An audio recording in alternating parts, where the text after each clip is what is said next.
High court জানিয়ে দিয়েছে, পরিষ্কার নির্দেশ দিয়েছে, যারা দুর্নীতি করে চাকরি পেয়েছেন তারা আর নতুন করে পরীক্ষায় বসতে পারবেন না। এসএসসিকে নিয়োগ বিজ্ঞপ্তি বদলের নির্দেশ।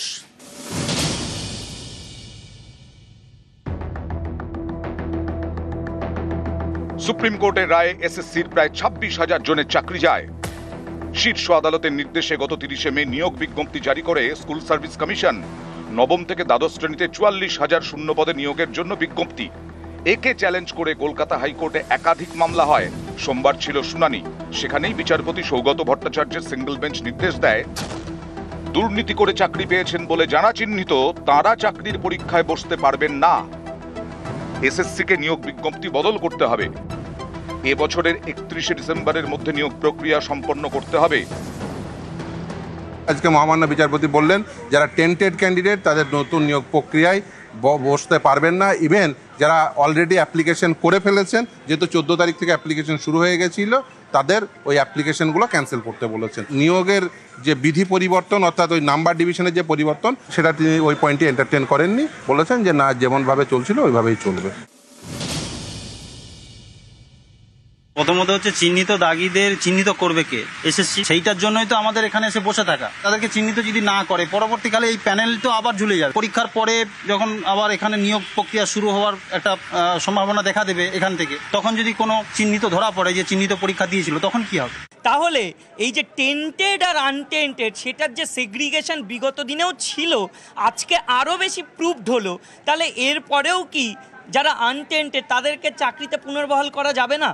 আমরা চাইব সুপ্রিম কোর্টের কাছে এসএসসি এই যে আনটেন্টেড যারা পরীক্ষায় বসতে পারবে, যারা স্কুলে কন্টিনিউ করছে এবং নন টিচিংদেরও টেন্টেড আনটেন্টেড আছে, তাদেরও আনটেন্টেড লিস্ট সার্টিফাই করে সুপ্রিম কোর্টে পেশ করা হোক, যাতে রিভিউটা আরও বেশি স্ট্রং হয়। এদিন শুনানিতে বিচারপতি সৌগত ভট্টাচার্য বলেন, সুপ্রিম কোর্টের নির্দেশে কোথায় আছে যে 2016 রুল মেনে এসএসসি পরীক্ষা হবে? প্লিজ দেখান। মামলাকারীদের আইনজীবী বিকাশ রঞ্জন ভট্টাচার্য বলেন, হাইকোর্টের ডিভিশন বেঞ্চের রায় এবং সুপ্রিম কোর্ট রায় একযোগে দেখতে হবে। তখন বিচারপতি বলেন, আপনি কি বলতে চান 2016 রুল মেনেই পরীক্ষা হবে? মামলাকারীদের আইনজীবী বলেন, হ্যাঁ। বিচারপতি তখন বলেন, তার মানে আপনার যুক্তি 2016 পরীক্ষা বাতিল, সেই পরীক্ষা নতুন করে নিতে হবে 2016 সালের নিয়ম মেনেই, শুধু সুপ্রিম কোর্টের নির্দেশ মেনে বয়সে ছাড় পাওয়া যাবে। মামলাকারীদের আইনজীবী বলেন, এসএসসির বিজ্ঞপ্তি সুপ্রিম কোর্টের নির্দেশ লঙ্ঘন করে। কারা পরীক্ষায় বসতে পারবে সেটা রায়ে স্পষ্ট করা হয়েছে। তিনি আরো বলেন, পুরো বিজ্ঞপ্তি বাতিল করা হোক সেটা চাইছি না। পরীক্ষায় কারা বসতে পারবেন কারা বসতে পারবেন না সেই বিষয়গুলিকেই চ্যালেঞ্জ করছি। এতে পরীক্ষা নেওয়ার জন্য সুপ্রিম কোর্টের সময়সীমা বাড়ানোর প্রয়োজন পড়বে না। বিচারপতি বলেন, আদালত ভাবছে যারা চিহ্নিত অযোগ্য তাদের পরীক্ষা থেকে বাদ দিয়ে নিয়োগ প্রক্রিয়া চালাতে। সুপ্রিম কোর্টের সময়সীমার মধ্যেই সেই নিয়োগ প্রক্রিয়া হোক। এরপর বিচারপতি সৌগত ভট্টাচার্য নির্দেশ দেন, দুর্নীতি করে চাকরি পেয়েছেন বলে যারা চিহ্নিত তারা এসএসসির চাকরি পরীক্ষায় বসতে পারবেন না। এসএসসিকে নিয়োগ বিজ্ঞপ্তি বদল করতে হবে। Arnab Hazra, news 18 Bangla. South Calcutta law college 25শে জুন গণধর্ষণের সময় ভাইস প্রিন্সিপাল কোথায় ছিলেন, কখন ঢুকেছিলেন, কখন বেরিয়েছিলেন, এই নিয়ে এই পুরো জল্পনা বিতর্ক দেখুন।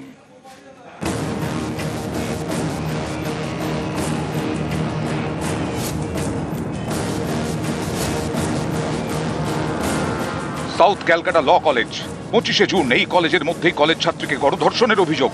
অভিযোগকারী ছাত্রীর দাবি, ক্যাম্পাসে তার উপর নির্যাতন চলে সন্ধ্যে 7:30 থেকে রাত 10:50 পর্যন্ত। সেই সময় কি কলেজ ক্যাম্পাসেই ছিলেন vice principal Nayana Chattopadhyay?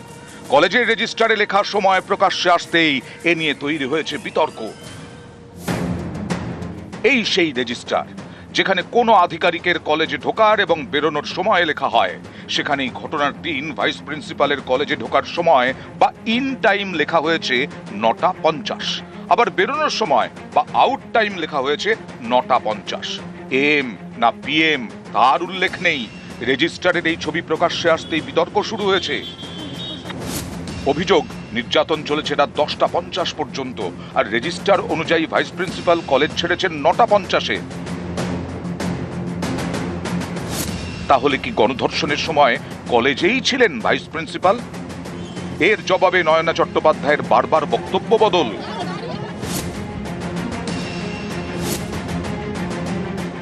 Register book আপনার একটা সামনে এসে দেখা যাচ্ছে 9:50 আপনি ইন করেছেন, 9:50 আউট। তাহলে আপনি কি সকাল 9:50 থেকে রাত 9:50 পর্যন্ত কলেজে প্রেমিসিসে ছিলেন? না না, আমি সিলেবাস কমিটির মিটিং এ ছিলাম, মিটিংয়ের পরে ছিলাম। 9:50 হতেই পারে না, দেখুন ভালো করে। না ম্যাম, 50 বার আইডিয়া। 25 তারিখ কখন ঢুকেছিলেন? 9:30 ঢুকেছিলাম সকালে। হ্যাঁ, তারপরে আমি দিনের কাছে গেছি সিলেবাস কমিটির মিটিং এ। আমি সকাল 10:30 থেকে ডিনের রুমে মিটিং এ ছিলাম। আচ্ছা, আপনারা ডিনের থেকে জানুন সিলেবাস। আমি সিলেবাস কমিটির মিটিং এ ছিলাম। আমি কটায় বেরিয়েছিলেন? 9:50 সকালে। এই রেজিস্টার ভালো করে দেখুন, দুবার 9:50 লেখা হয়েছে। দেখুন, দুটো নয় দুভাবে লেখা রয়েছে, একটা সোজা, একটা বাঁকানো। এছাড়াও রেজিস্টারে দেখা যাচ্ছে কোথাও ওভাররাইট, কোথাও কাটাকুটি। কলেজের রেজিস্টার এরকম কেন? এর পিছনেও কি কোনো গল্প রয়েছে? প্রশ্ন অনেকেরই।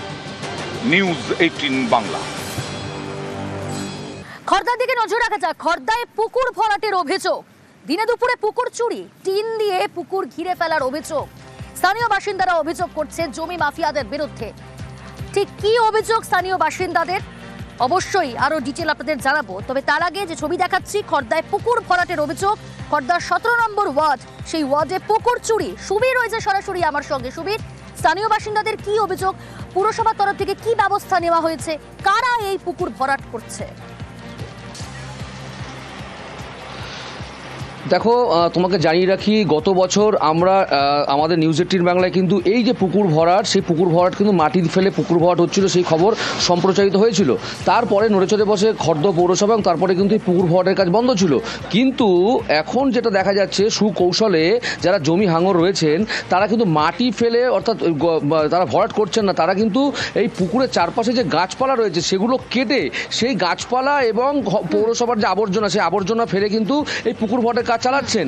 এবং এই নিয়ে কিন্তু এলাকাবাসী তারা সরব হয়েছেন এবং তারা বলছেন যে এই পুকুর প্রাচীন পুকুর, এই পুকুর কোনো রকমভাবে ভরাট করতে তারা দেবেন না এবং পৌরসভার কাছে তারা আবেদন জানাচ্ছেন যে এই পুকুর পুনরায় আগের অবস্থা ফিরিয়ে দেওয়ার জন্য।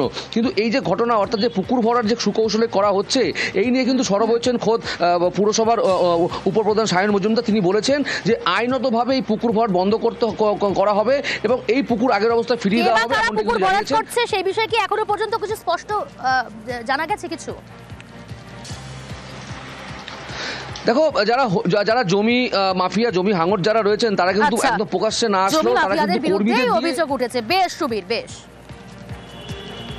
দেখুন, আমরা তো পৌরসভাগতভাবে চেষ্টা করছি সব জায়গাতেই, তো যেখানে যেখানে আমরা খবর পাচ্ছি সেখানে সেখানে আমরা পুলিশের সঙ্গে কন্ট্যাক্ট করে আমরা উপযুক্ত স্টেপ নিচ্ছি। কিন্তু এরপরেও যদি কিছু অসাধু চক্র, অসাধু মানুষ যদি এই ধরনের কার্যকলাপ করে তাহলে কি করা যাবে? আমরা নিশ্চয়ই আইনানুগ ব্যবস্থা নেব, নিশ্চয়ই সেটা আমরা করব।